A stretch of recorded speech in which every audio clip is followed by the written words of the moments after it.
3 days ago I wrote that while never-Trumpers seldom disagree with Jeff, Flake and Friends' political ideology, liberals needn't excuse any of it merely to pause and applaud the flaking break with Trumpism, a group break that includes Bob Corker, as well as John McCain and Ben Sasse.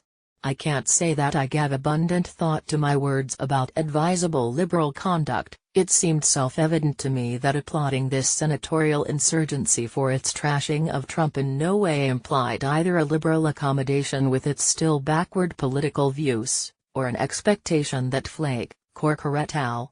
Would, or should, suddenly soften, modify or reverse those views. The militant group's detestation of Trump and lingering blindness on policy, such as joining their colleagues' current fraud of benevolent tax cuts, are entirely unrelated. Thus, from the group's anti-Trumpism, no salubrious effect on the group's policy views should be anticipated.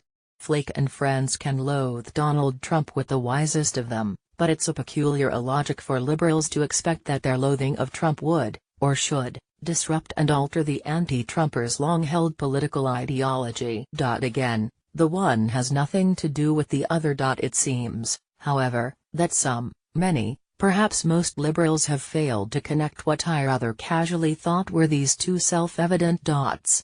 This morning's column by Christine Emba, of The Washington Post, perfectly exemplifies liberals' aforementioned peculiar illogic. She first writes that it's time to extend at least a bit of credit. Flake and Corker are leading by example. All but the most jaded critics should find something of value in Flake and Corker's willingness to recognize and stand up for a greater good than the phantom prize of tax reform, that of a democracy with standards and an America with a conscience.